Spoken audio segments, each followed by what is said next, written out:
Okay, next mga master. So, di ba natapos na natin? So, tama yung sagot natin. So, tayo po si Prahadas. No? Next. Sige natin ng preceding discussion natin. So, yung preceding discussion. So, dito na tayo sa Rankine's theory for active and passive pressure. No? So, ito na yan. So, yung value ng KO or yung KA ni Rankine, nag-base siya sa Moore circle. No?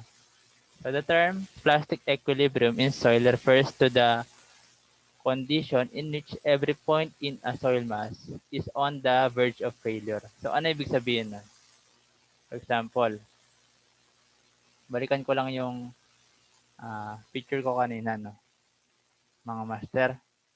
So tingnan natin.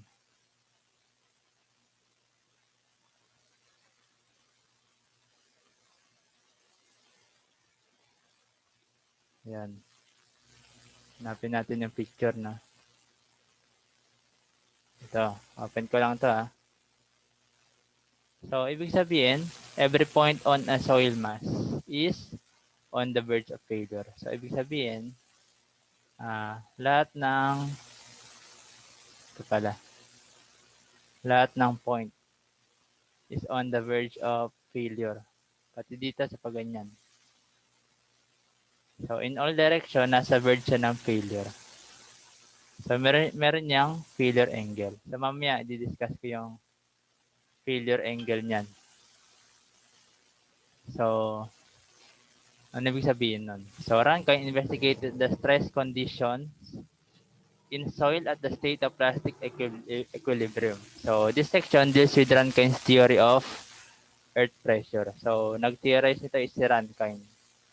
So, what will eventually happen if we keep reducing the lateral load? For example, ayan.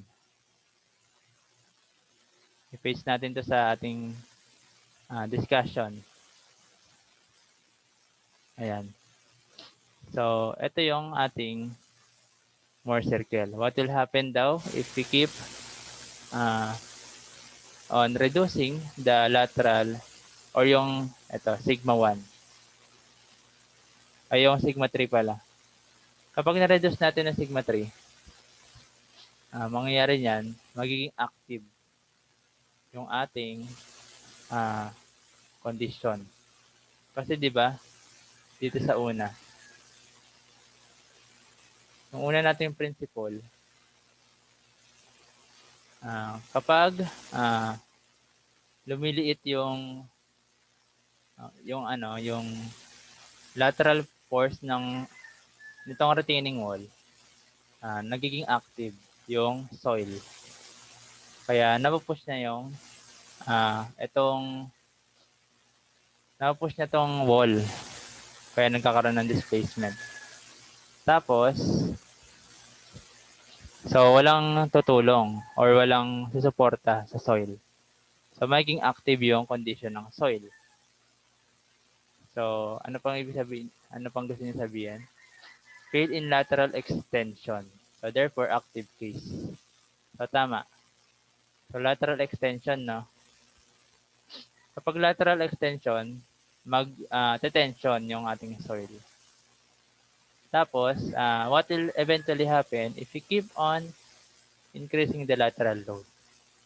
So, dito sa point na to, sa ating Moore circle, itong sigma 3 pag mas tumataas, so, mas nagkakaroon ng force dun sa soil. Ayun, nako-compress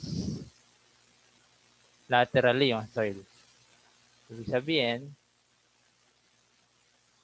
nagiging passive case. Ayun. So, nagiging passive case siya. So, balikan natin yung word. So, by using the relationship, ito, sin phi is equal to sigma 1 minus sigma 3. Asan yun?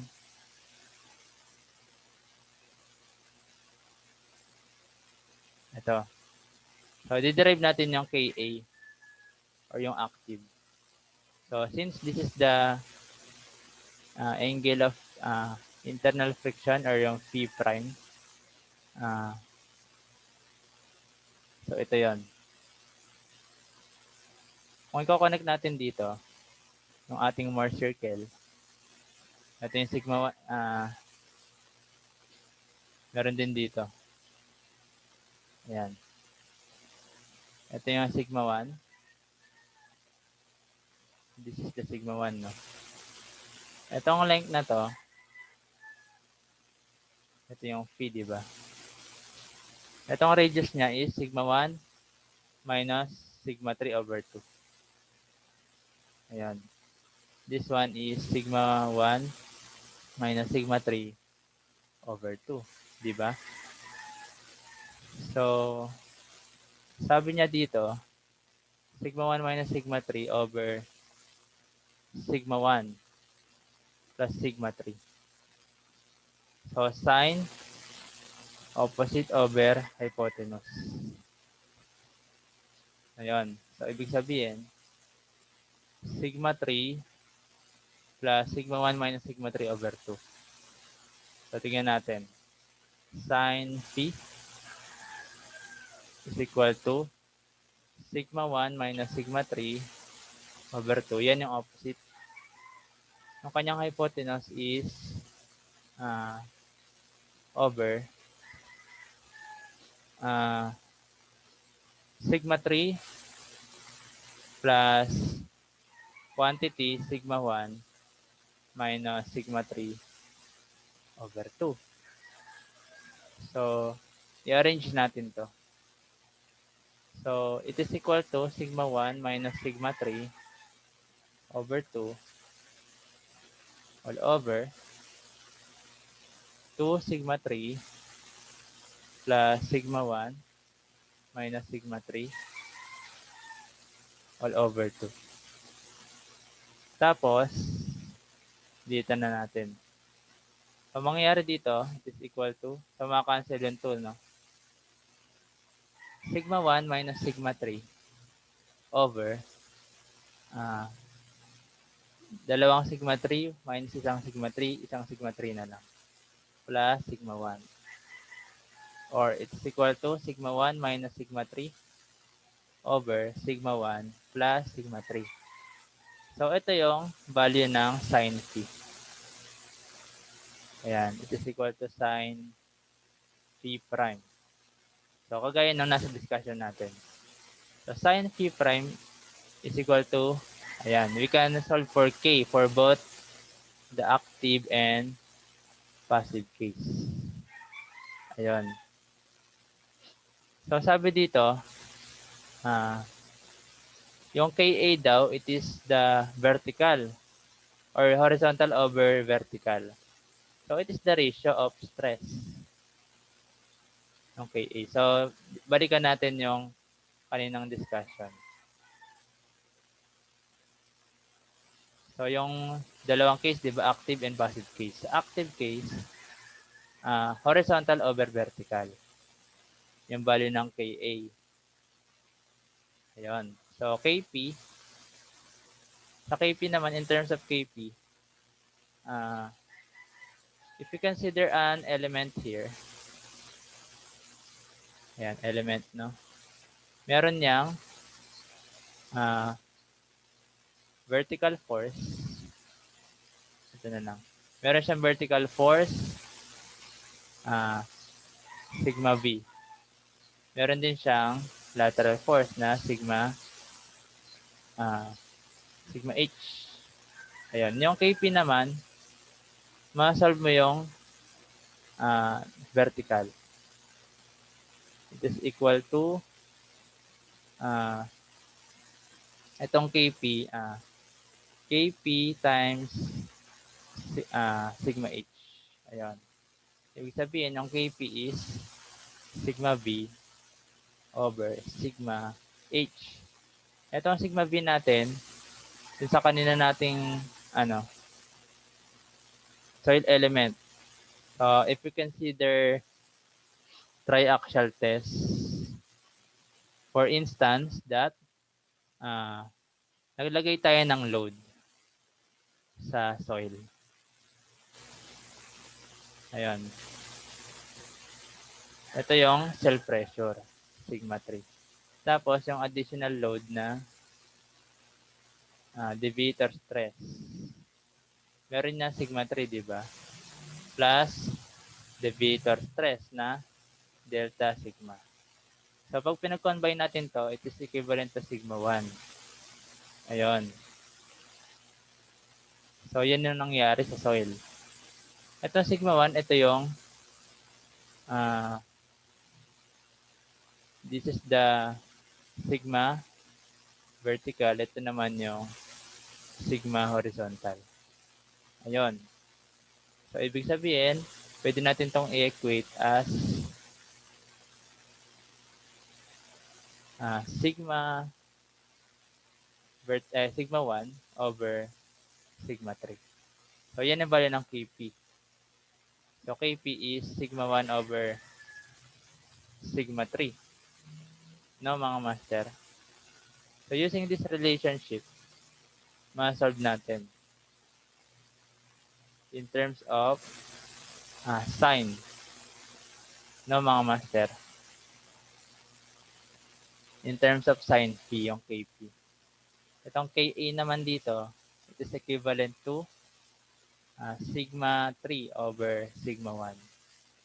Ayan. So, ganyan lang yan, mga master. So, itong Ka, mas solve natin yan in terms of sine phi.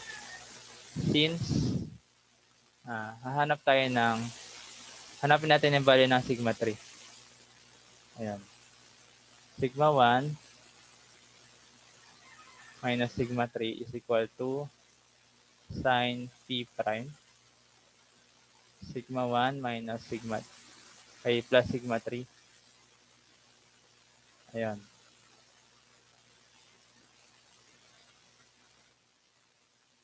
So, kailangan natin i-derive.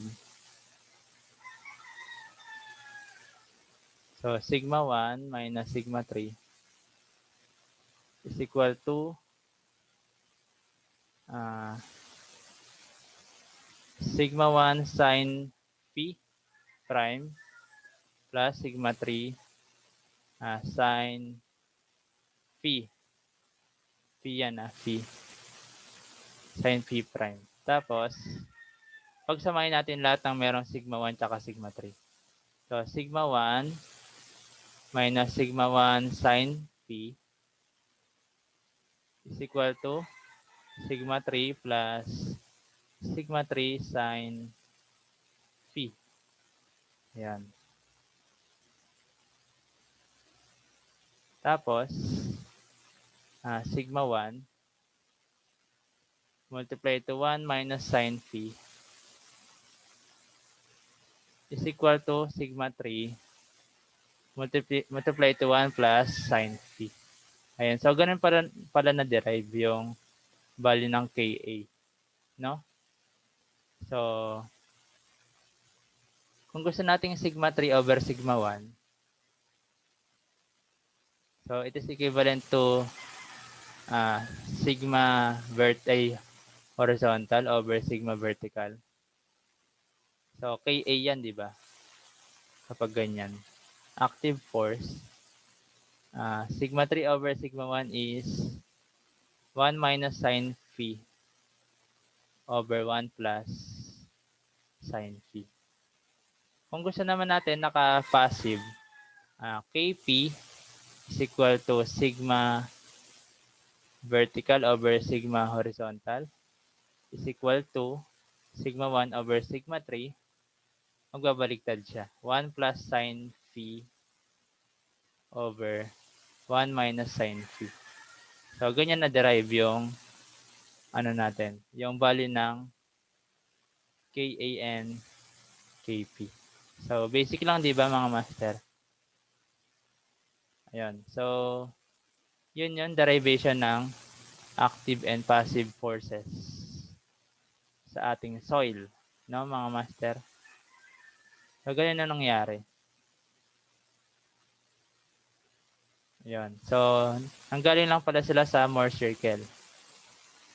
Ayan. So, tignan natin ulit. So, na-derive tong sigma 3 over sigma 1 equals 1 minus sine phi prime over 1 plus sine phi prime. Ito naman passive, 1 plus sine phi prime over 1 minus sine phi prime. Itong Ka, pwede natin siyang i-relate in terms of angle of failure. Ng mga master. So, it is equivalent to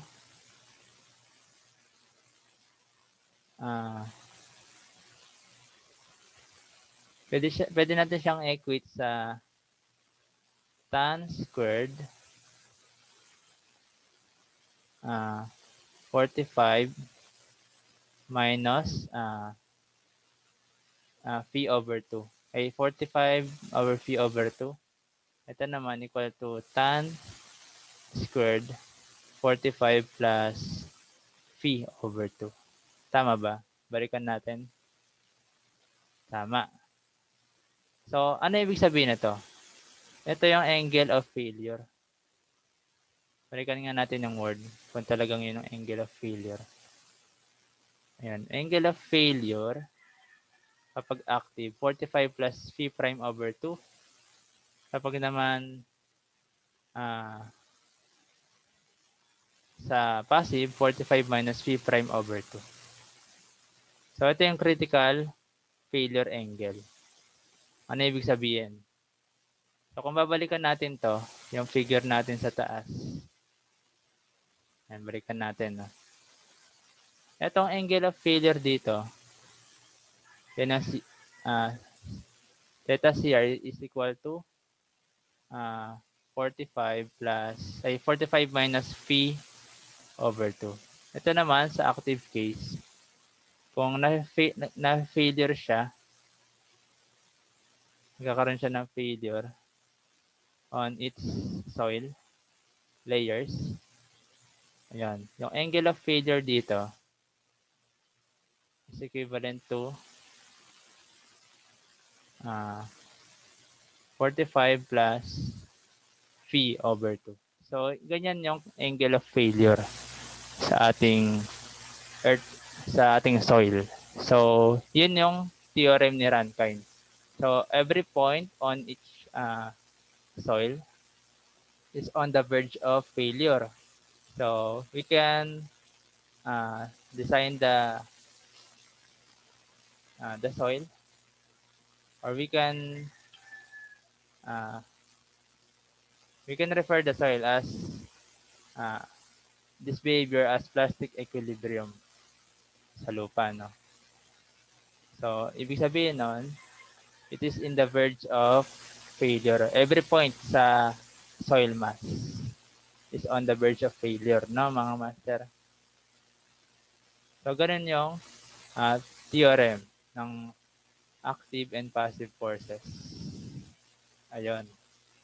So, i-save ko to, i-save ko yan. Tapos, next na tayo. Anong next? So, active pressure annual. So, makikita natin yan pag nag-solve tayo. Ayan.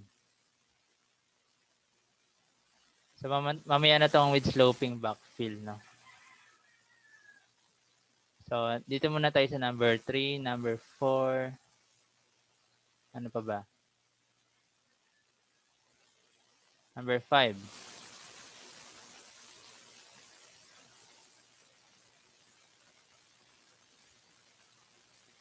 Number 6. Tama ba? So, wait lang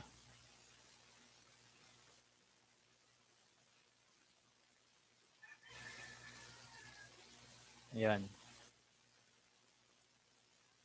So, number 3 muna tayo. Try natin. Problem number 1. No.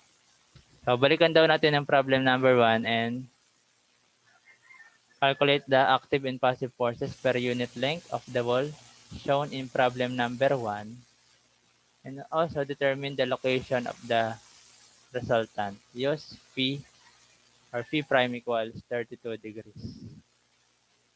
So, kakopy ko lang to. Or print screen pa rin, no? Number 3 na.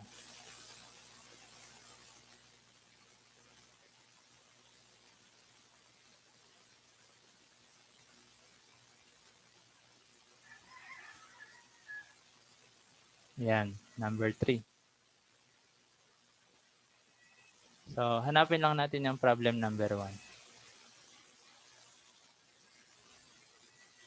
So, ayan, problem number 1. Balikan natin.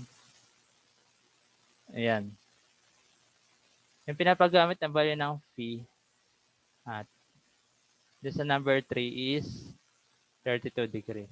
So, yun yung kakopy natin. 32 degrees, no? 100.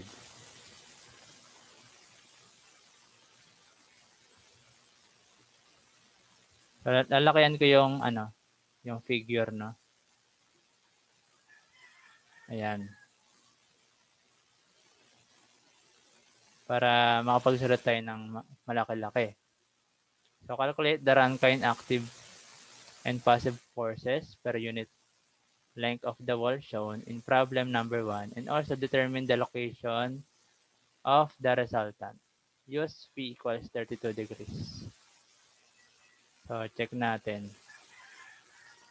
Ano ba yung pagkakaiba ng data sa number 3 and number 1? Ayan, meron siyang, yung phi lang yung pinagkaiba, di ba? So, magiging 32 na siya instead of 20. Is equal to 32 degrees. So, solve natin ng KA. No? KA or ano na lang. KA is equal to 1 minus sine phi over 1 plus sine phi. Is equivalent to 1 plus sine 32 over, ay hindi, baliktad. 1 minus sine 32 over 1 plus sine 32. So, ganyan lang yan mga master. Ma-solve na natin. It is equal to 1 minus sine 32 all over 1 plus sine 32.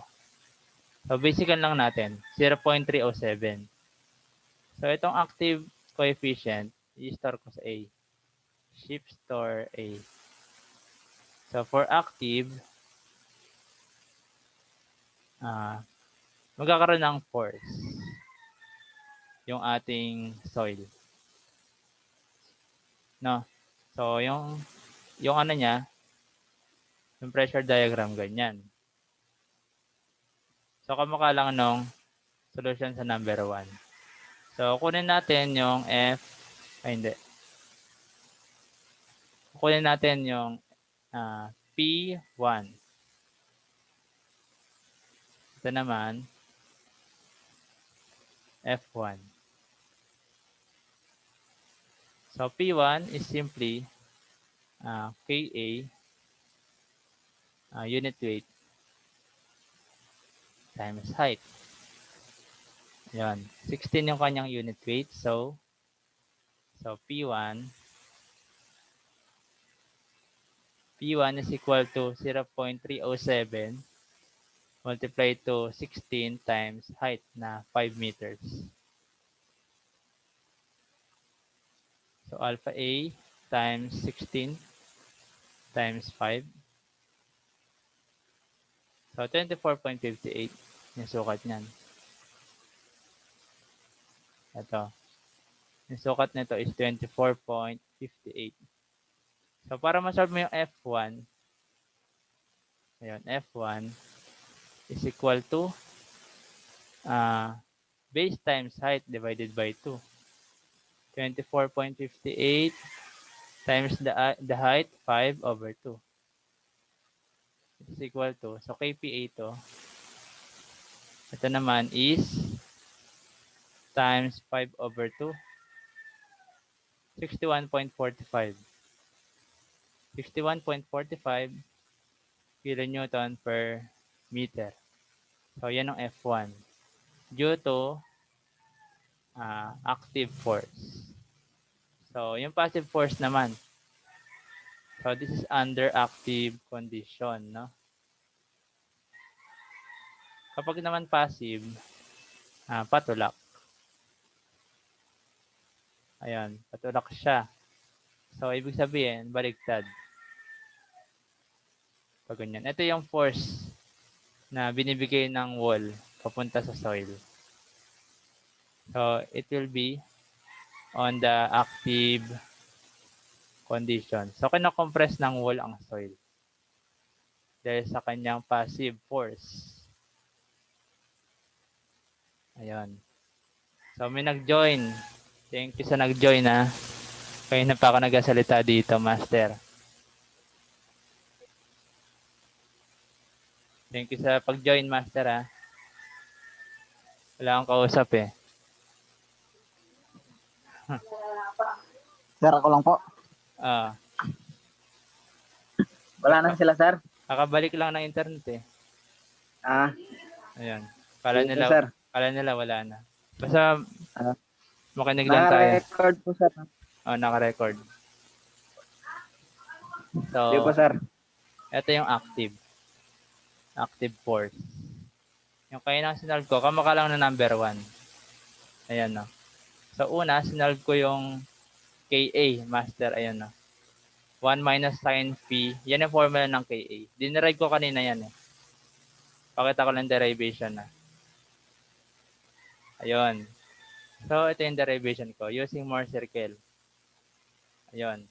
So, nasolve ko yung Ka and Kp, yung formula niya. So, itong angle na to, ito yung angle of failure. So, ibig sabihin, every point on the soil mass has a verge of failure. So, lahat ng point mag-fail. So, yun ang inassume ni Rankine sa theorem niya. No? So, nakapag-form tayo ng formula na Ka, 1 minus sin phi over 1 plus sin phi. So, nasolve ko yung Ka. So, multiply ko lang yan ng unit weight times the height, no? Ayun. So, nasolve ko na. Tapos, yung next, ano yung force? Lateral force na mag-push sa lupa para hindi siya gumuho. Yun ang ibig sabihin ng passive, eh. Yung active kasi, ito yung force na binibigay ng lupa papunta sa wall. Ayun, sa pader natin. Yung retaining wall na nagsusuporta sa lupa, master.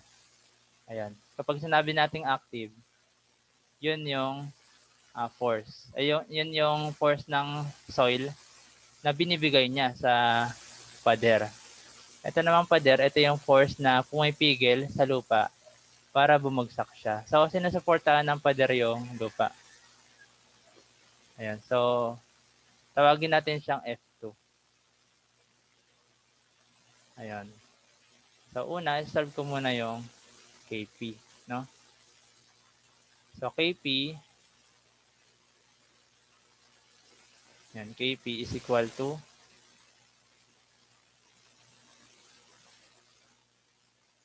is equal to 1 plus sin phi over 1 minus sin phi. So, it is equal to 1 plus sin 32 over 1 minus sin 32. Ganyan lang yan, master. Tapos, pag kinalculate natin yan, 1 plus sin 32 over 1 minus sin 32. Ayan. So, start natin yung value. Ang laki, no? More than 1. 3.2, 3.25. Yung value ng ng Kp. 255. Ayan. Tapos, masolve na natin yung value ng P2. Solve na natin yung value ng P2. Ayan. Tama, no? P2. So, para masolve yung P2, Kp times unit weight times height lang. So, P2 equals Kp times unit weight times height. Ayan. Kp times unit weight times height. It is equal to 3.255 times unit weight na 16 times height na 5. Oops, nag-leave si Daham. So, alpha B multiply to 16 times 5. So, 260.37. Kilonewton, hindi. KPA pa lang. Tapos, yung F2, tama no? F2 is equal to P2 times height over 2.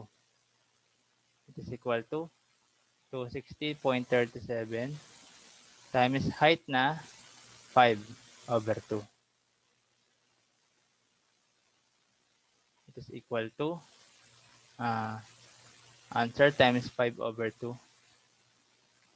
So, 650.92. Ang layo, no? So, hindi yamak na mas malaki yung P compare sa yung passive compare sa active.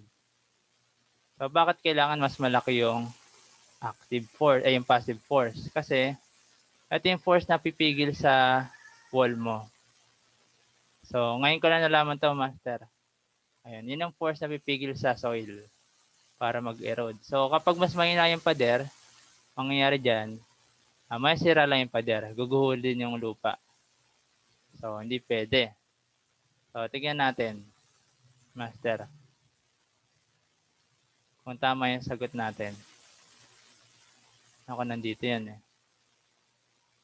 Yun na, 61.4 tapos 652. Tama. 61.45, 651, almost 652. So, tama yung sagot natin. Yun. So, yan yung ating answer. So, yung resultant, yung tanong niya sa pangalawa, so, nag-aakyan sa centroid ng triangle. So, 5 over 3. Yung dalawa. Ayan. So, nagkakontra yan. Meron yan unbalanced force. Ibig sabihin, hindi yan gagalaw unless mas malakas yung force ng active na ibibigay sa kanya. Ayun. So, ganyan yung kakalabasan. So, basic lang, di ba, mga master? Next, number 4. Save natin to. 4. Ayun. Tignan natin. Number 8322 na pala. Number 4. Situation number 4. A retaining wall that has a self-saturated clay backfill is shown below. So, print screen natin.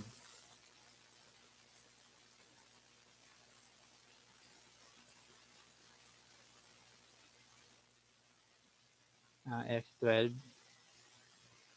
Number 3 na. Ganon.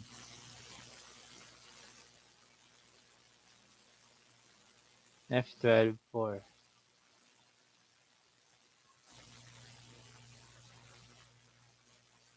Ayan. Tapos, ganyan ko yan, tapos i-paste ko to. Situation number 4. Yan. So, may nag-chat, titignan ko lang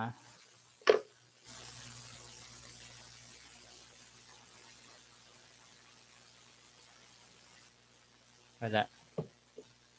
So, next. Number 4. Ito yung problem. A retaining molas that has a soft saturated clay backfill is shown below. So, meron daw siyang saturated backfill. Ano ibig sabihin? Basa yung lupa. Ayun. For the Android condition, yung phi is 0. Equals 0 of the backfill. So, determine the following values. The minimum depth of tensile crack, FA before the tensile crack occurs, and FA after the tensile crack occurs. So, solve natin. No, mga master. Soft saturated clay siya. Ibig sabihin yung water table nasa soil mismo. Check nga natin.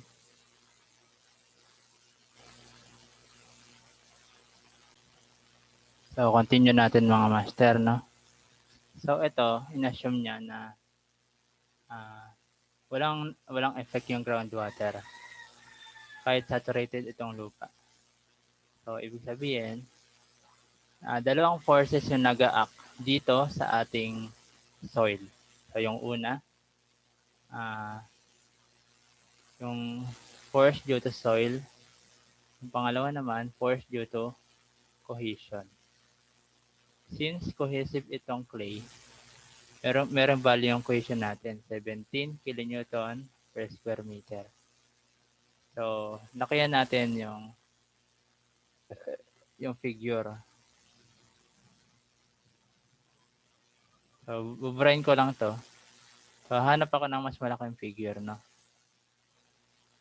So, mas madali ko kasi siyang makakuha kung meron tayong mas malaking figure para dyan. Oops. Ito na.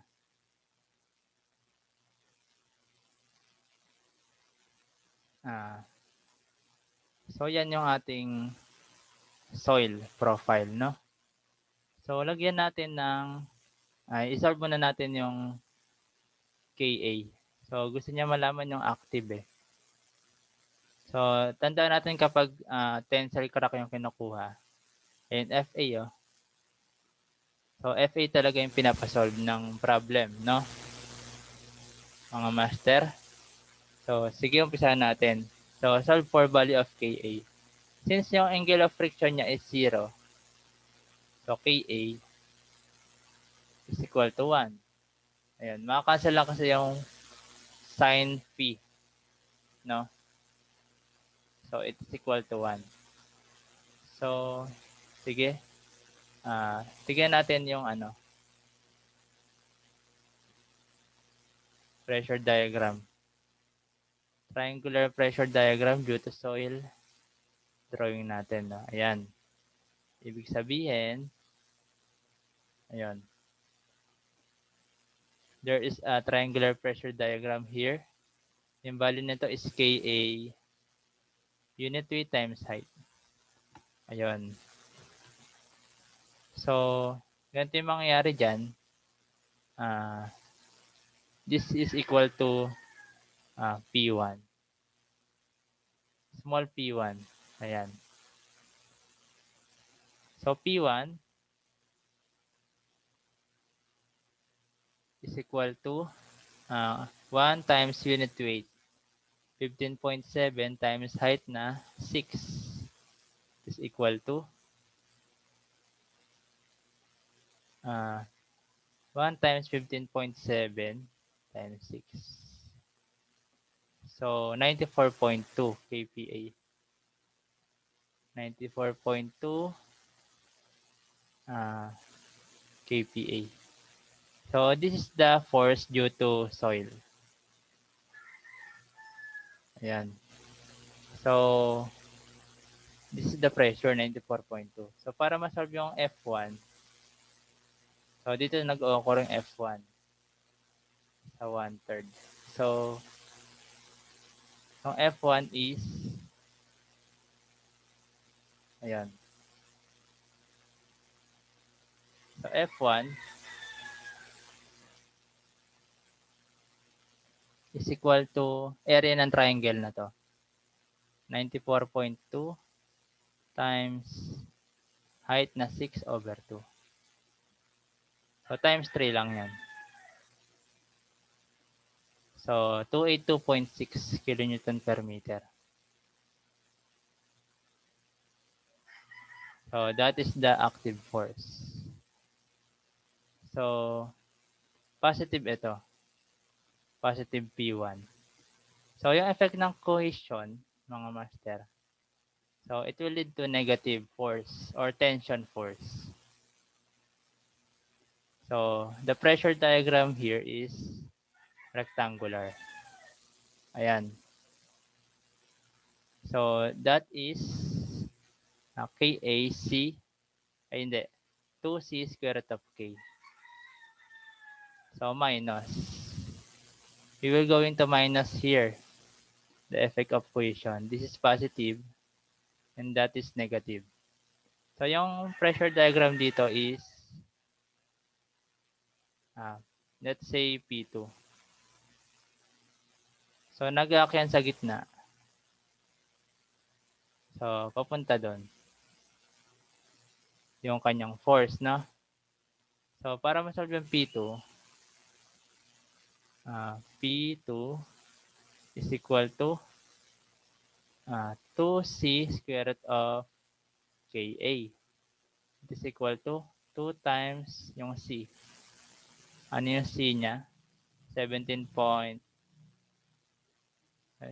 kilonewton per square meter. And 17 square root of 1 is equal to 34. Mentally na lang natin, no? KPA. Ayun. So, yan yung effect niya. So, pag kinonvert natin yan, mga master. So, yung sa baba, pag-plus natin, wait lang. So, P1 minus P2 yung sa baba. Yung sa taas naman, negative P2. So, mangyayari dyan, it is equal to, ganito yung diagram niya.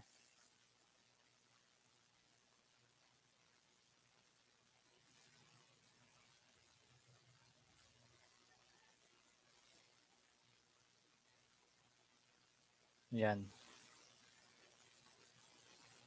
Yan yung kakalabasan. So, ito, P1 minus P2. This is P1 minus P2. Yung nasa taas naman is negative P2. So, kapag negative, tension. Kapag positive, compression. No? So, P1 minus P2, P1 minus P2, no? It is equal to 94.2 minus 34. It is equal to 60.2. Ayan. KPA, no? So, 60.2 to sa baba. 60.2. Ito namang negative P2 is, ano yan? Negative 34. So, this is negative 34 na mga master. So, para masolve yung depth of tensile crack, so, nandito. Yung depth ng tensile crack. So, using ratio and proportion ng mga master. So, 6/34 plus 60.2. No. 6/34. So, Z muna. Z/34 is equal to 6/34 plus 60.2. Ayan.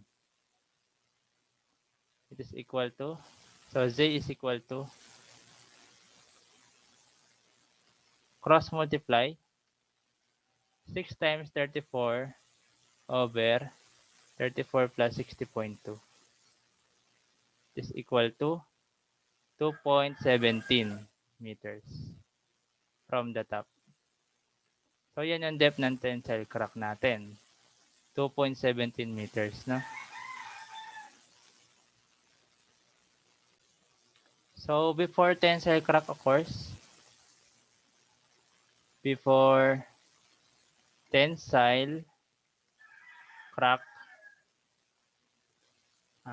crack occurs, yan. Para ma-solve yung tensile crack, mga master, so mangyayari dyan, nag-record pa rin siya. Ayan, tama. Mangyayari dyan, FA, simply lang yan. FA is equal to F1 minus F2, no? It is equal to 282.6. So, di ba natin na-solve yung F2? F2 is simply yung area nitong rectangle. P2 times 6. So, P2, 34 times 6 is equal to 34 times 6, 204, no? So, F1, 282.6. So, FA equals 282.6 minus 204. So, ganyan yung before tensile crack occurs. So, pinag-minus lang. So, 78.6 kilonewton per meter. Tapos, kapag after tensile crack occurs naman, after tensile crack occurs. Kapag sinabing after tensile crack occurs, yung triangle dito sa baba, so ito na lang nag-act as FA. So ito nga nasa taas, disregard kasi soil can't resist tension force. Ayan. It can't resist tension force. It will automatically fail. Ayan. So, after tensile crack occurs, dito na tayo mag-base. 60.2 times itong depth na to. Ayun. 2.17, di ba? So, 6 minus 2.17 is 3.83. Ibig sabihin, ng height ng triangle sa baba is 3.83. Ayun. So, that will be the active force. Ayun. So, nakakompress kasi siya dito sa taas. So, tama ba yung nasa isip ko? Ito yung pressure diagram niya. Nako-compress or tinutulak ng soil. Kaya natatension yung ito. Ayan. So, nako-compress yung soil sa taas dahil sa cohesion. No, mga master. Baliktad yung sinabi ko kanina. So, negative is compression. Tapos, positive will be tension. Ayun, no? After tensile crack occurs, so FA will be is equal to yung base P1 minus P2. Meron na ba tayo nun? So, meron 60.2. 60.2 times height ng ito, 3.83. Yan nasa baba. Over 2. It is equal to 60.2 times answer over 2. So, 115.28 kilonewton. So, mas mataas na yung after tensile crack occurs. Ayun. So, yan yung value ng FA after tensile crack occurs.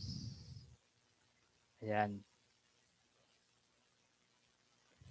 So, ganyan yung principle of active force ng ating soil. So, tingnan natin na number 5 kung anong klaseng problem siya. Kung kaya ba natin siyang i-solve. So, a retaining wall, what's that? B meter high?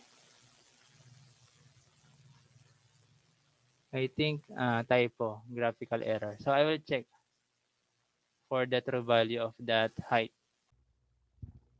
So, next, mga master, a retaining wall, ayan, 8 meter high. So, mag-drawing tayo ng 8 meter high na retaining wall. No? So, assuming this is the retaining wall, which is uh, 8 meters high. So, mas maganda siguro kung rectangle para magmukhang wall talaga. No? What's happening to my to my drawing tablet? I can control. Wait.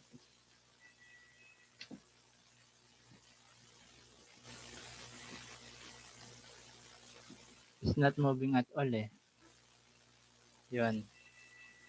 So, it is moving na. So, retaining wall 8 meters high. So, let us draw a retaining wall of 8 meters high. So, this is the retaining wall of 8 meters high. So, assuming that is the retaining wall, it supports a cohesionless soil having a dry density of 1,600 cubic meter. So, gamma dry or dry density is equivalent to 1,600 kilogram per cubic meter. Ayan. So, after that, angle of shearing resistance is 33 degrees. Yan, phi is equal to 33 degrees as stated above. Tapos, the void ratio is 0.68. E is equals to 0.68. Yun. So, after that, the surface of the soil is horizontal and level with the top of the wall. So, ibig sabihin, the level of the top of the wall is this one. Or the level of the soil. Is ka-level niya daw yung wall. Tapos, neglect wall friction and use Rankine's formula. Yun, Rankine's formula, yung pinapagamit for active pressure of a cohesionless soil. So, determine the total earth thrust on the wall in kilonewton per linear meter if the soil is dry. Ayan. Let us first, wait lang. So let us first convert this rho d into dry density. It is equal to gamma dry. Sa ganda yata yung una. No? Gamma dry is equal to where's the calculator again? It lost. So I will reopen it. Our calculator 16 times 9.81. So susulat ko dito 16 times 9.81 is equal to 15,696 Newton per cubic meter. So, we will divide this by 1,000 para maging kilonewton per cubic meter. So, it is equal to 15.696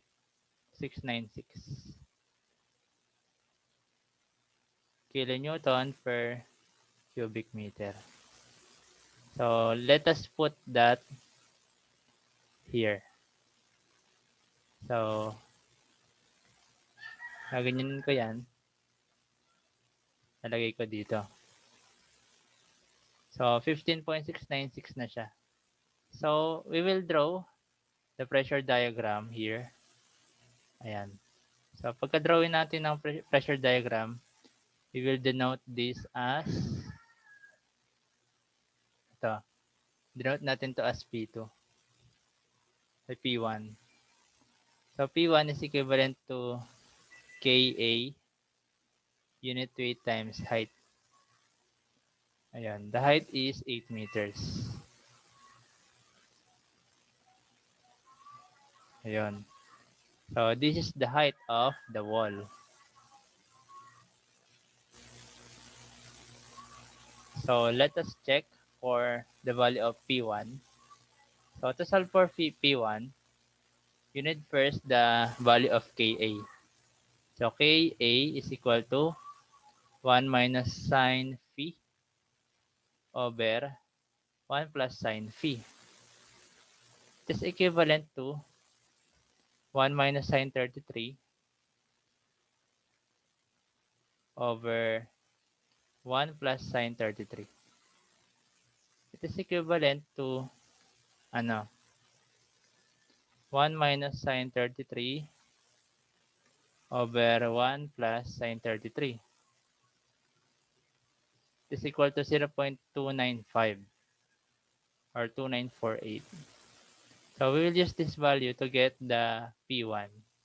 So to solve for P1, we will just substitute the value here. So Ka is 0.2948. Unit weight is 15.696 times height, which is 8. Is equivalent to, so answer times 15.696 times 8. So it is equal to 37.02 kilopascal. Ayan. Tapos, to solve for F1, so it is acting here sa gitna ay sa 1/3. So that is the F1.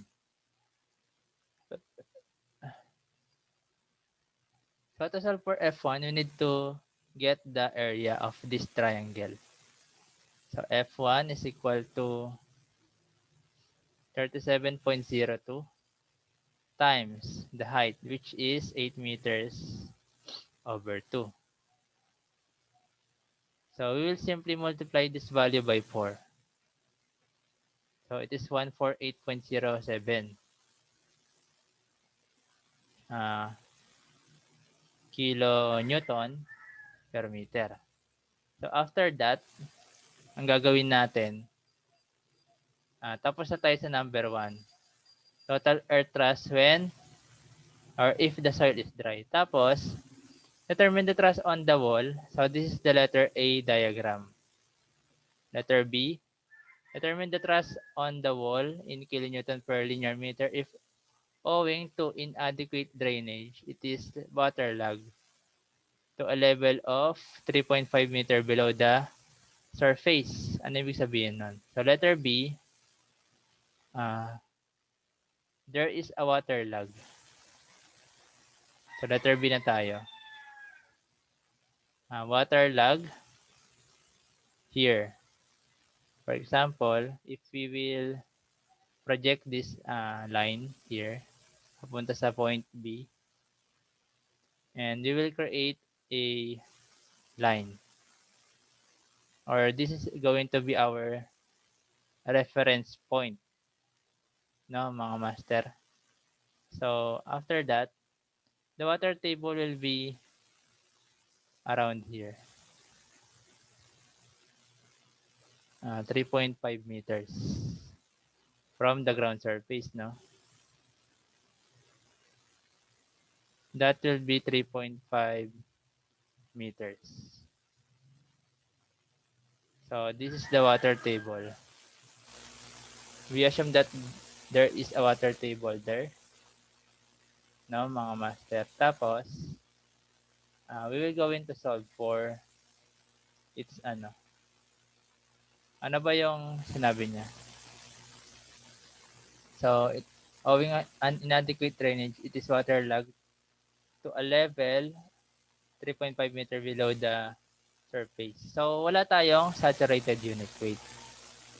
So, how will we going to solve for the saturated unit weight given this void ratio, and we have the dry unit weight, which is 15.696. But the specific of gravity is not given in this in this problem. So how will we going to solve for saturated unit weight? So we are familiar with the formula in weight and volume relationship from the chapter 1 of soil mechanics, or chapter 2, I think. So this is going to be a piece of cake for us, since we are finished with soil mechanics 1. So the formula is dry unit weight is equivalent to GS gamma W. If you are uh, familiar with this formula, this will going to be helpful in solving the specific gravity of the soil solids, no? So the GS here, so let us first substitute the value 15.696 is equivalent to GS 9.81 over 1 plus E. The E is 0.68. Ayan. So GS, we will go into solve for GS. Ayan. 15.696 times 1.68 over 9.81. So GS is 2.688. That is the value of our GS, or the specific gravity of the soil or soil solids, no? Kaya GS siya kasi that is the specific gravity of soil solids alone, no? After that, uh, we will need to solve the saturated unit weight of the soil. For the formula, uh, GS plus E gamma W over 1 plus E. So that is the formula for saturated unit weight. So it is equivalent to 2.688 plus 0.68. Unit weight of water is 9.81 over 1 plus 0.68. Ayan. So it is equal to plus 0.68, no? Times 9.81 divided by 1.68. So 19.67 is your unit weight of saturated. Ayan. So that is basic for student who took up soil mechanics 1. So letter B, determine the active thrust. So therefore, if there is water here, it it became saturated. In for instance that the saturated unit weight of the soil here is what? 19.67 kilonewton per cubic meter. Ayun. So meron na tayong value ng gamma sat. So yung gagawin na lang natin dito is solve natin yung ano. Ayun. So nasolve na natin tong A, di ba? So gagawin na lang natin dito is to solve the value of thrust here. Ayun. So dito nagtapos yung A, di ba? Tapos dito yung B. This is A. So gusto kong gawin dito, liitan ko muna to.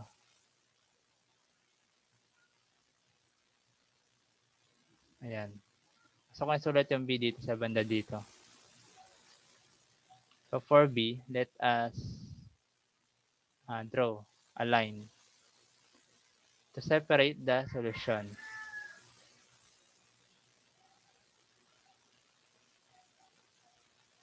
Ayan. So, to separate the solution here, we're going to solve for the active thrust when the water table is present in our soil. So, letter B na yan eh. So, the Ka stays the same. So, kung ipa-project natin dito, wait. Kung ipa-project natin dito, ayan. So, magkakaroon ng line dito. Punta doon. Ayan. So, that will be our P1. This is your P1. And this is your F1. Ayan. So, that's your F1, di ba? Tapos, since the angle of friction is the same, stays the same,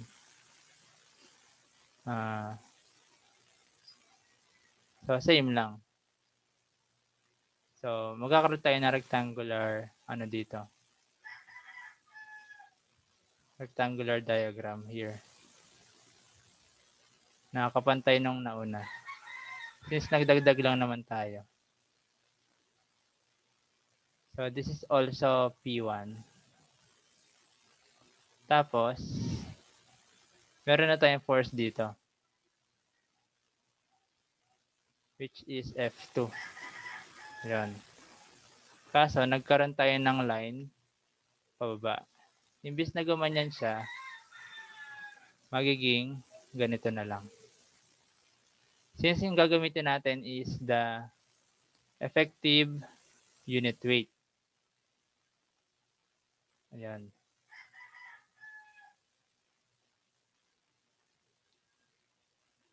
This is going to be P2. No, mga master. So, there is a force acting at 1/3. Ayan, F3. So, kung 3.5 yan, yung height ng rectangle sa baba is 4.5. Hindi. Tama ba? 8 minus 3 is 5. 4.5. Tama. So, this is 4.5. Yung height nito. Ayan. So, if that is 4.5, let us first solve the P1. So, syempre, meron yan effect of water. Water pressure, no? So, we will continue to projecting this line. Ayan. Para makapag-form tayo ng additional triangular load. Here. Ayan. Which is due to water. So, this is the pressure exerted by the water. And this is the soil. This is the soil and this is the water. So, there is a pressure there. Pressure 3. And the force is F4. Ayan, tama, no? So, yung P1, ma-solve na natin. P1 is equal to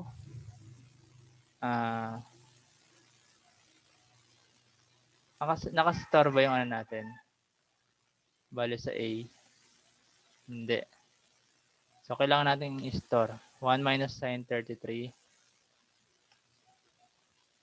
Sin 33 over 1 plus sin 33. So, 0.2948. Tama ba? 33 degrees, no? Tama. So, 2948. Let's store that on A. So P1 is 0.2948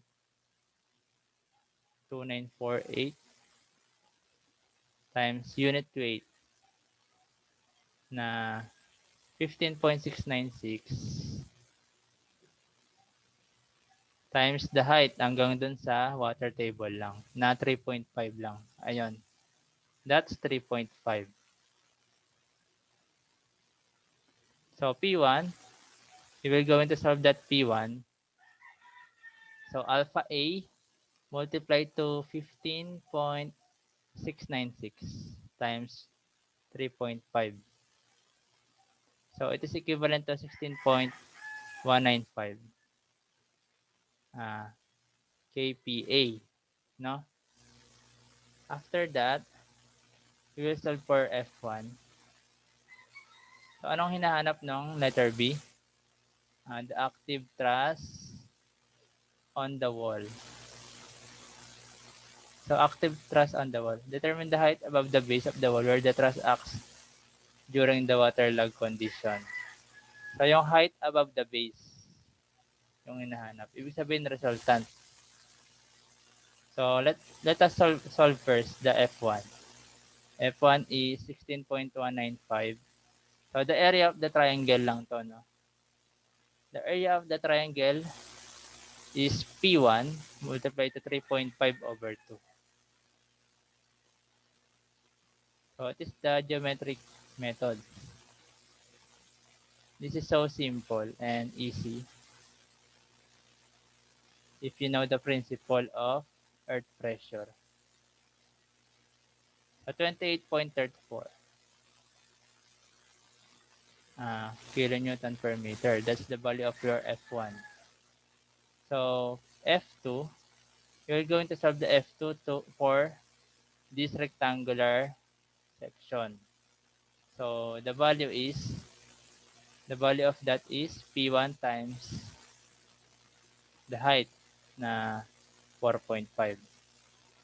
P1, 16.195 times the height na 4.5 over 2. This is equivalent to 16.195 times 4.5 over 2. Oops. Ayun. So that is 36.44. 439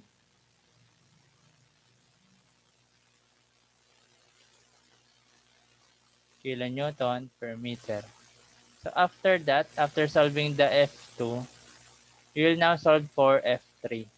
So wala pa tayong P2. So isolve muna natin yung P2, no, mga master. So to solve for P2, so starting from here, let's consider this as our reference point. So the stress here is 0.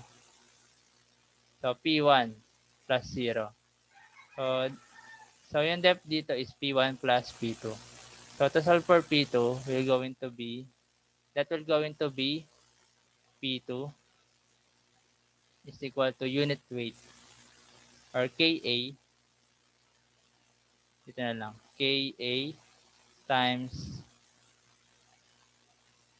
unit weight ng saturated minus unit weight ng water times the ano yung ta-times natin? Height, 4.5. Height 2, no? So it is equal to 0.2948 minus the saturated unit weight that we solved earlier. So 19.67 minus 9.81, no? Multiply to the height, which is 4.5. Ayan. So P2 is equal to alpha A times 19.67 minus 9.81 multiply to 4.5. Ayan. So it is equivalent to 13.08 kPa. So after that, after solving that, so ma-solve na natin si F3. So F3 is equal to ano, the area of triangle here. Ayan. P2 times 4.5 over 2. 13.08 times 4.5 over 2. It is equal to, so times natin to ng 4.5 dividing it by 2. 29.43. Ayan, kilonewton per meter. So after that, ma-solve na natin si P3. P3, ayan, unit weight ng water times height. It is simply unit weight ng water times height 2. So unit weight ng water, P3 is 9.81 times H2, which is 4.5. It is equivalent to 9.81 times 4.5. 44.145. Ayun, kPa. So to solve for F4, the area of this triangle na nakahiwalay. So yung area niyan, 44.145 times height na 4.5 over 2 is equal to times 4.5 over 2, 99.33 kilonewton per meter. So, nasolve na natin yung lahat. F1, F2, and F3, and F4. So, to solve for the active thrust acting at the hole during waterlogged condition. So, F total is equal to F1 plus F2 plus F3 plus F4. So, that is the simplest way to solve for the total active thrust. So, 28.34 plus the F2, which is 36.439 plus the F3, 29.43 plus F4, 99.33. Ayun. So, FT is equivalent to 28.34 plus 36.439 plus 29.43 plus 99.33. So, 193.54 kilonewton per meter, no, mga master? So, mali yung F2 kasi dinivide natin sa 2. That is not a triangle. That is a rectangle, remember? So, we will not divide it by 2. So, the value here will going to change.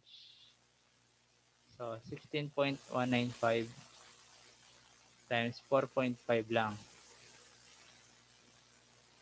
Ayan. So, it is, the value of that is 72.878. No? 72.878. So, dito sa baba, this will go into 72.878 also.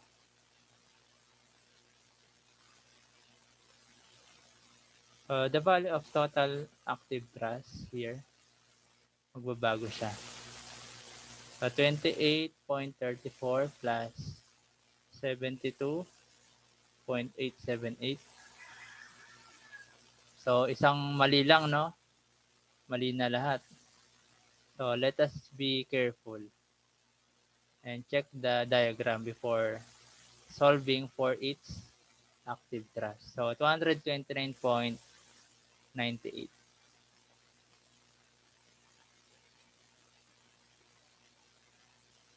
kilonewton per meter.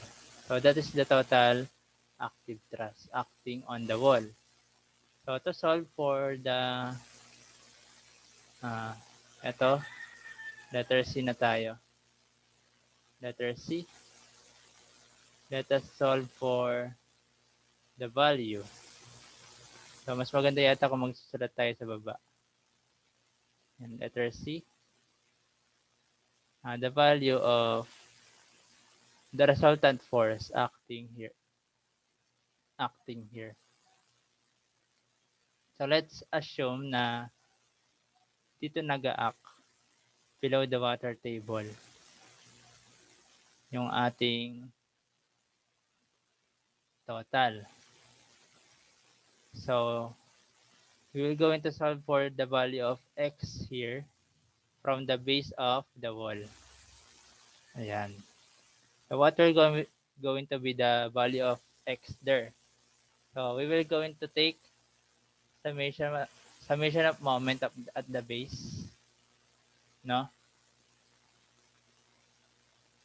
Summation moment at the base is equivalent to r IFT x. So the moment arm will include its moment arm. So F3 and F4 having the moment arm of 1.5. Ayan. This one also is 1.5. Ayan. Tapos F2, 4.5 divided by 2 is 2.25. Ayan. 2.25. Yung F1 naman, 4.5 plus 1/3 ng 3.5.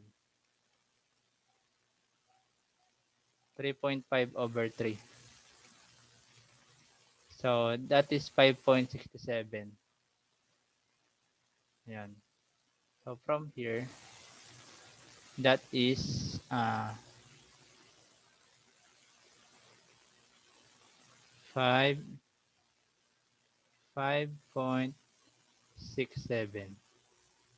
Ayan. Tinabingi talaga yung ulo eh.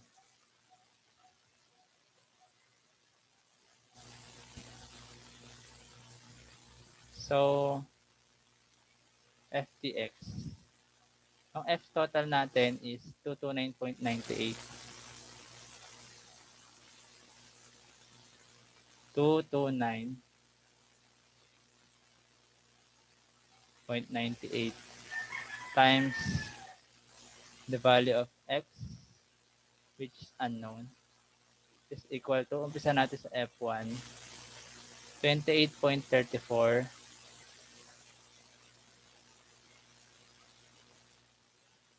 28.34 times height 5.67 plus F2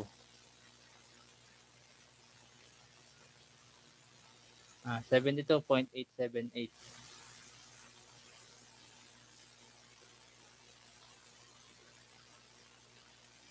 times 2.25. So we're going to extend here. Ayan, 2.20, that's 2.25.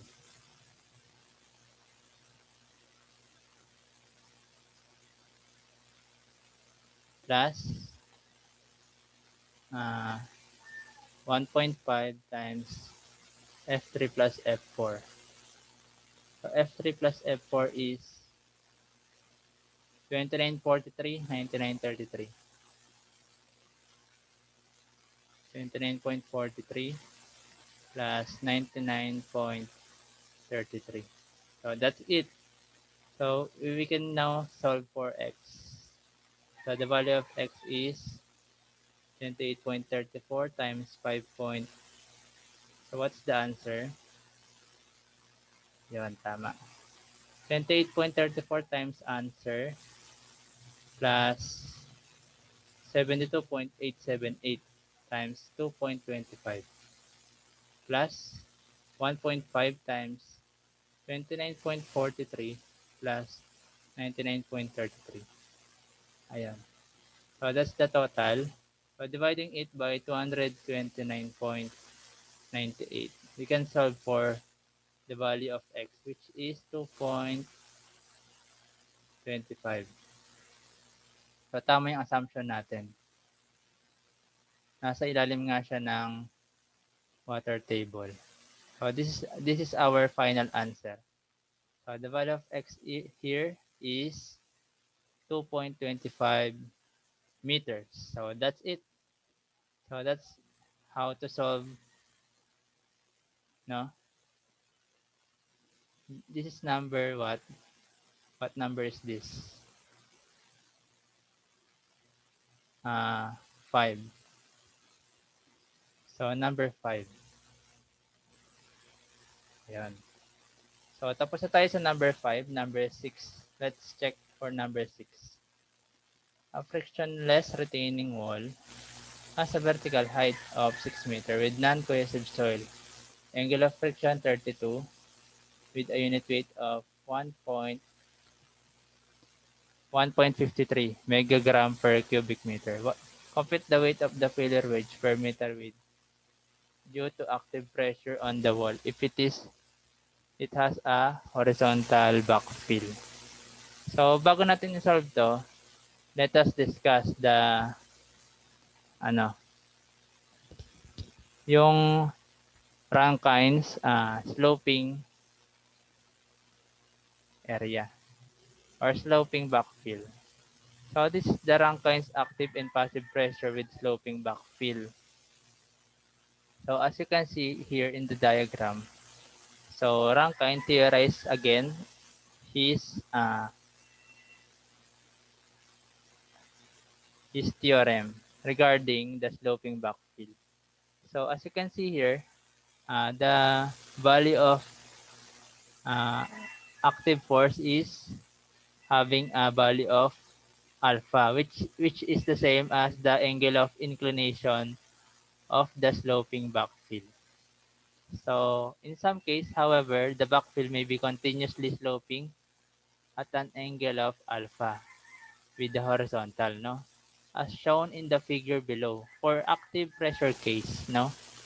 In such cases, the direction of Rankine's active or passive pressures are no longer horizontal. Hindi na daw siya magiging horizontal kasi merong inclined backfill sa atin.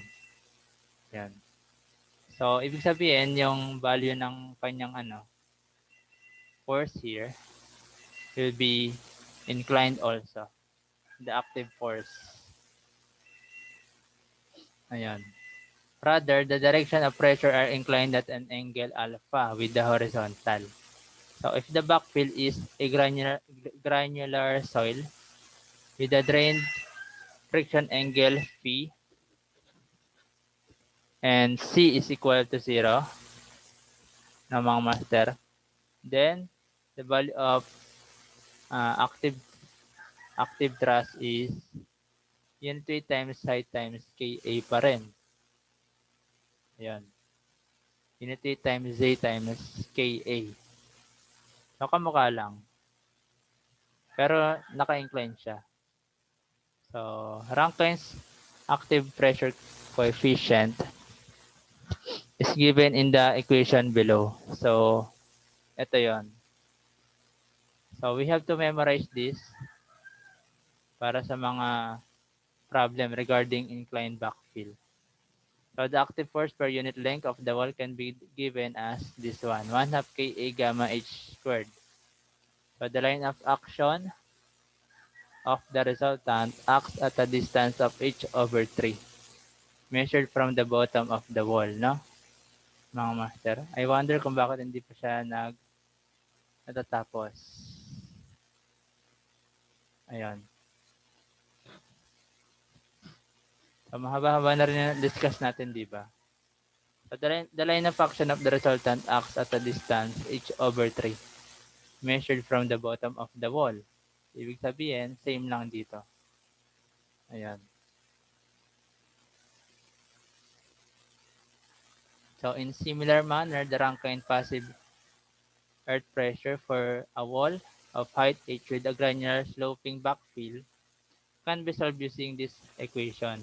This is also the same kung paano tayo mag-solve ng passive force. No? This is the Kp or the passive pressure coefficient. So if the active case, for the active case, the depth of the tensile crack can be given as this one. 2c over gamma square root of 1 plus sine phi over 1 minus sine phi. So let us solve number 6. No. So I will just print screen this problem regarding the sloping backfill. So dalawang problem na lang tayo. F12, 6. Save. Ayun. So this is the number 6.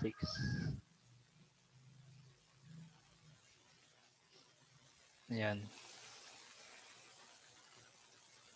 So number 6, a frictionless retaining wall. Merong height na 6 meters. So this is letter A. Non-cohesive soil. So naka-level. So this is letter A. No? So friction angle niya is 32. Unit weight is 1.53 megagram per cubic meter. So let us convert that into kilonewton per cubic meter.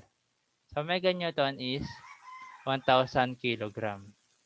So 1,530 kilogram per cubic meter.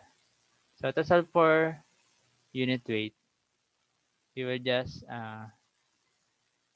so basahin muna natin. Compute the weight of the failure wedge per meter width due to active pressure on the wall if it has a horizontal backfill. Ayun. So, kailangan nating isolve yung failure wedge. So, unit weight ng soil is, ayan. Yan, failure wedge, di ba? Due to active pressure on the wall if it has a horizontal backfill. So, assuming there is a horizontal backfill here, ayan, wherein alpha is equal to 0 degrees. So, yung value ng, ano natin, ng gamma, or unit weight is 1,530 times 9.81 over 1,000. It is equal to 1,530 times 9.81 over 1,000. So that is 15.009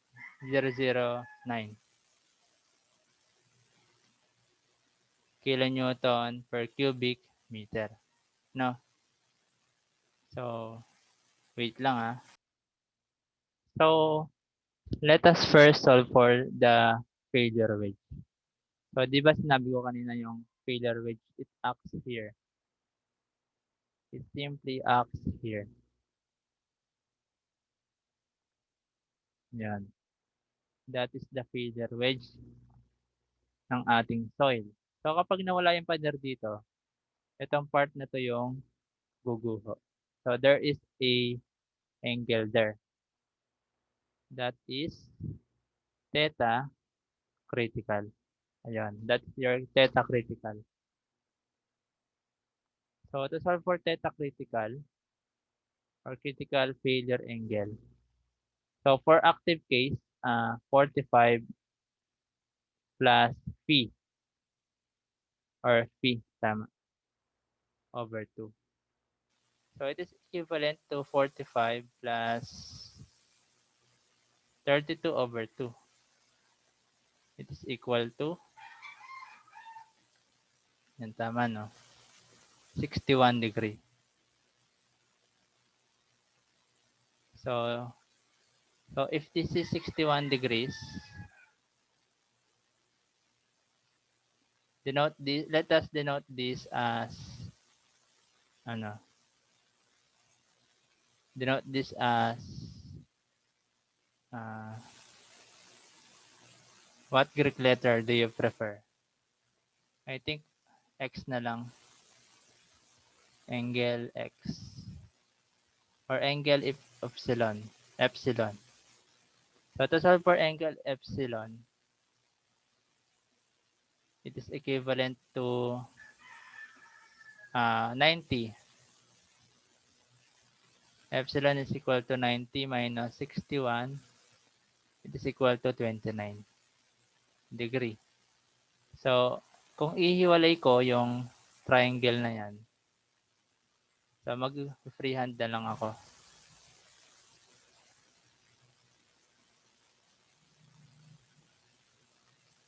Ayan. So, yan yung triangle na nabuo. This is 29 degrees. The height of the wall is 6 meters. 6 meters. So, there is a weight here. Nag-aak dito. So, ano daw yung weight ng failure wedge? So, this is the center of gravity. So, I think 1/3. Ayan, 1/3, 1/3. So, this is the center of gravity. Diyan nag-aak yung weight. So, to solve for weight, you will just need to get the volume times unit weight. So, the volume of that. So, to solve for the volume, we need the height. Ito. Opposite over adjacent. So, the value of x here.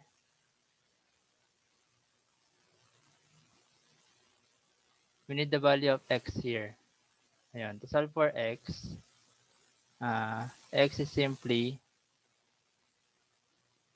opposite over adjacent tangent.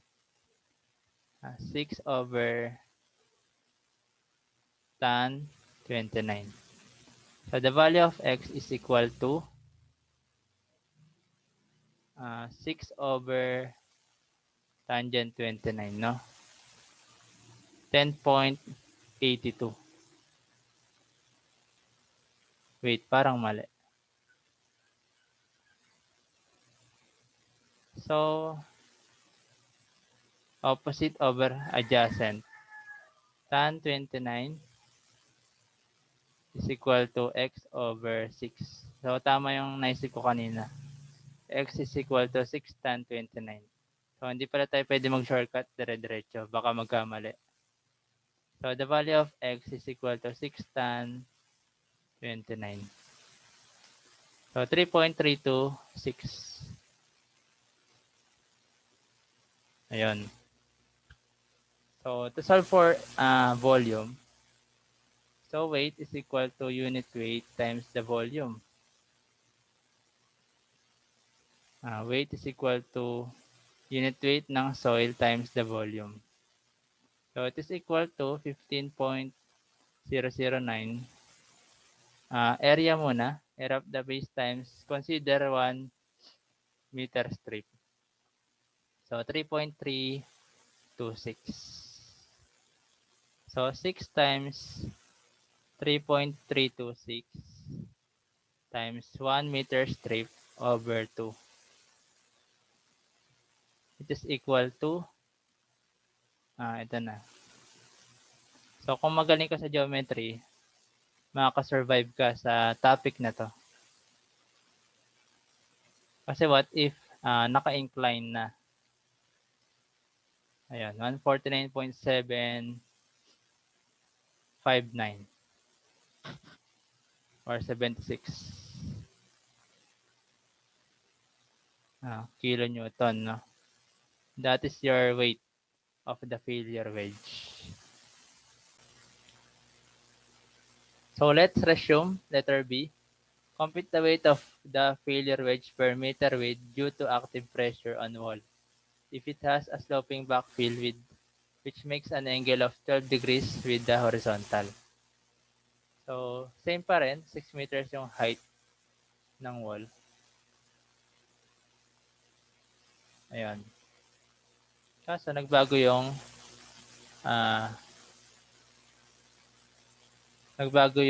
profile ng lupa. Nagkaroon na siya ng slope. So it is sloping at angle of 12 degrees. I think like that. Ayan. So if you're going to connect the failure wedge here, ayan. I think 29 degrees is somewhere here. So let us delete the sobra. Ayan, sobrang line ng mga master. So that is 6 meters. That is 6 meters. So yung value ng angle dito is same pa rin, 29 degrees. Kaso, you will going to extend here 29 degrees. I-extend natin dito. Yung nakuha nating value nito kanina, same lang. Which is 3.326. 3.326. Tapos, meron tayong angle dito na 12 degrees. So, yung sukat nito, hindi natin alam. 3.326. Tapos, meron kang angle na 12 degree. Ayun. So, meron kang angle dito na 61. Diba? Or 61. 61 degrees. So, yung angle dito, ma-solve mo as, anong angle dyan? 180 minus 61 is equal to, nakakatamad lang student, no? 119 degrees. So, if that is 119 degrees, masasolve na natin yung isang angle dito. So, the angle there is 180 minus 12 minus 119. It is equal to 180 minus 12 plus 119. Wait, mali. Plus pala to. 180 minus 12 plus 119. That is 49 degrees. So, meron kang side dito. Ayan. Meron ka rin, ay malaman mo na yung side doon. So, actually, kahit hindi natin kunin yung 49 degrees dito. So, I will consider this as area 1. This is area 1 and that is area 2. No? So, to solve for area 1, meron na tayong area 1. No? So, area 1, solve na natin ng area 1. Or, denote natin to as y. So, ibang kulay na lang para mas madaling maintindihan. This is y. Ayan. So, to solve for y,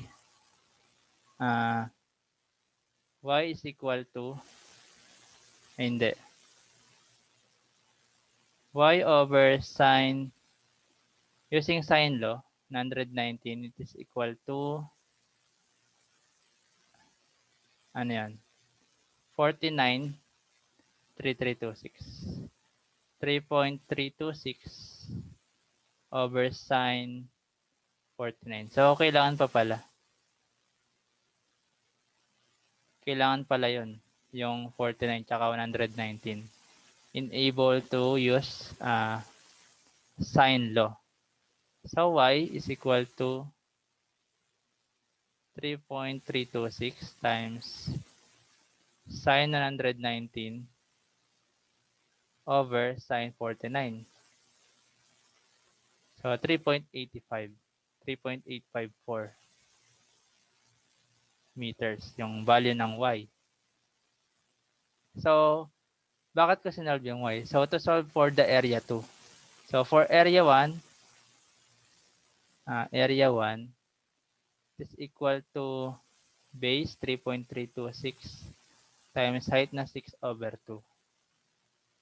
It is equal to 3.326 times 6 over 2. 9.978 cubic meter. So, considering 1 meter width, dito, maglalagay ako ng 1 meter. Yan. Tapos, so, gawin ko na lang itong so, tama, area 1 pa rin. Sige na nga. Area 1 muna. Squared.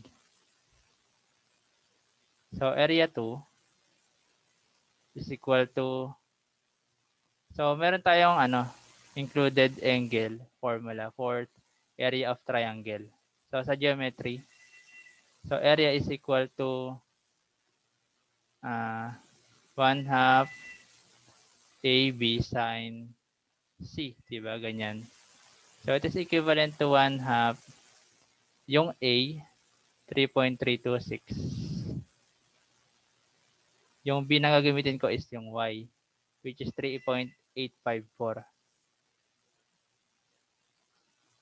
So, yung angle, sine 12 degrees. Ayan.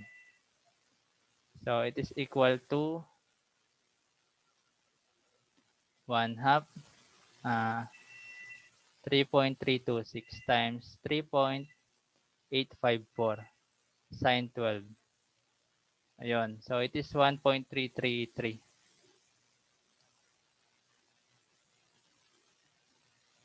meters squared. Ayun. Combining these two, masolve na natin yung depth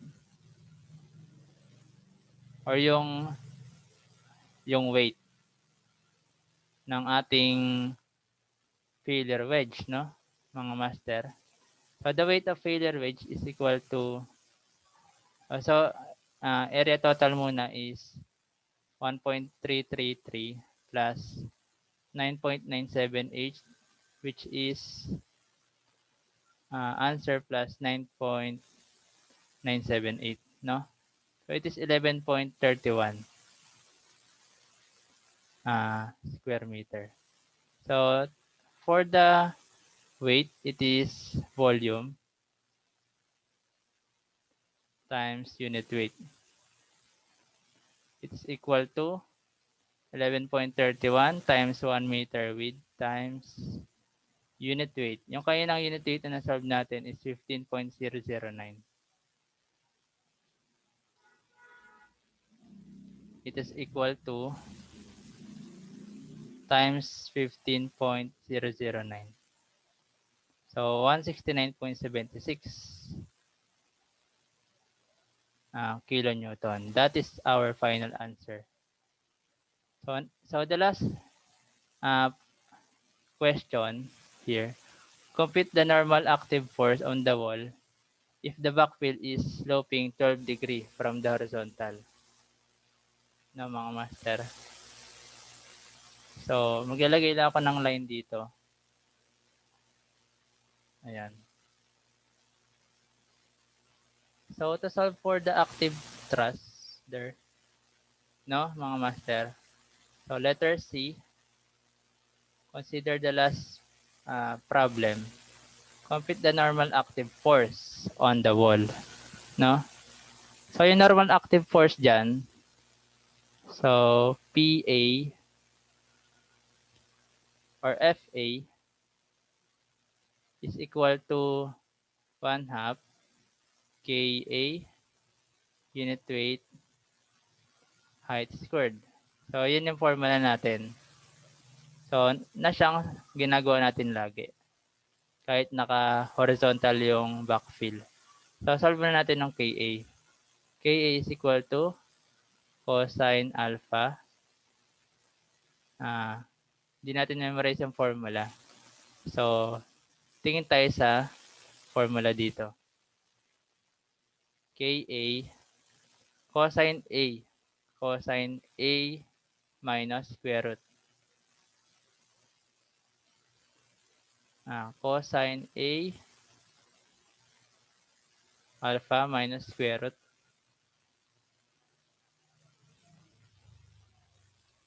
Cos squared alpha. Tama ba? Cos squared alpha minus cos squared phi all over cos alpha minus, tama ba? Plus na siya. Cos squared alpha minus cos squared phi. Square root of cos squared alpha minus cos squared phi. So it is equal to cos 12 multiply to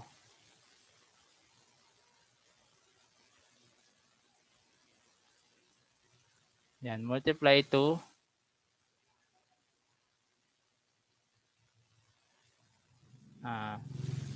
cosine 12 minus the square root of cosine squared 12 minus cosine squared 33 ba or 32? 32. 32. Ayan. Tama, no? Over cosine 12 minus the square root of, plus square root of cosine squared 12 minus cosine squared 32. Yan, ganyan lang kadali mga master. So, we have to memorize this formula. So, kung ayaw natin mag-memorize, i-derive natin. No, mga master. Cosine 12 multiply to cosine 12 minus square root of cosine, cosine 12 minus square root of cosine 12 squared minus cosine 32 squared over cosine 12 plus the square root of cosine 12 squared minus cosine 32 squared. Yun. The answer is 0.328. Tama ba? So, the value is 0.328. So, FA. So, naka-incline yan, FA. Hindi pa yan ang final answer natin. 1/2, 0.328 multiply to unit weight na 15.009 times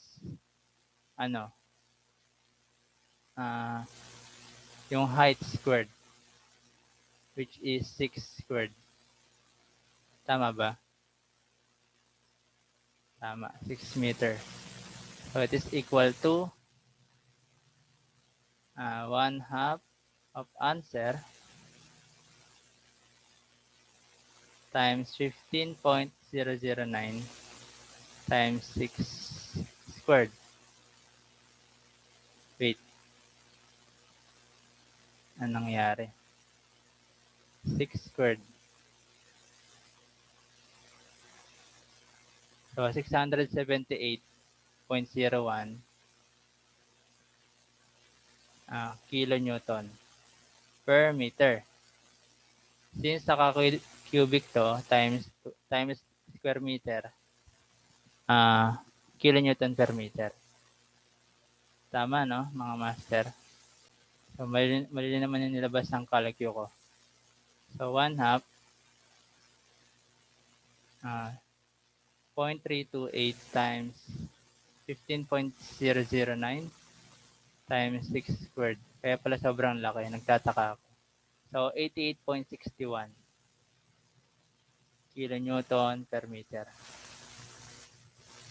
No, mga master? That is 88.61 kilonewton per meter.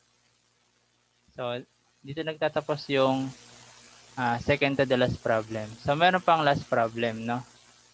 Ay, hindi pa pala tapos yan. So, Fn, since yung Fa, nag-act siya 12 degrees from the horizontal, we have to get its horizontal component na Fn. So, 12 degrees yan, no? So, Fa cosine 12. So, Fn is equal to Fa cos 12. It is equal to 88.61 cosine 12 is equal to answer times cosine 12. So the value is 86.68. 86.68 kilonewton per meter.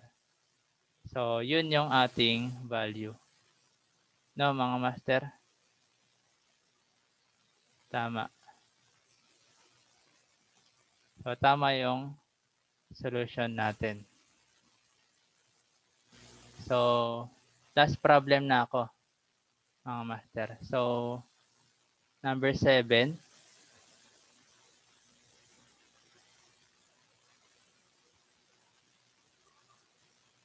Ay, muntik ko na masave yung blanco. Yan, number 7. Naganahan tayo ngayon, mga master. This is our last problem.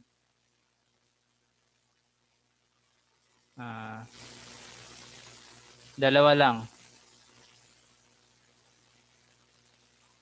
Ayan. Print screen na lang natin para mabilis, no?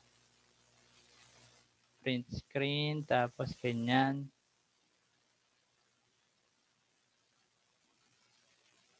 Tapos, ayun. Gaganyanin natin. Tapos, ito din. So, number 7, no? From the given, retaining wall having a height of 6 meters, it supports a backfill sloping at angle of 10 degree. So, lalagyan natin sa gilid to. Ayan. So, the unit weight 16 kilonewton per cubic meter with angle of friction 35.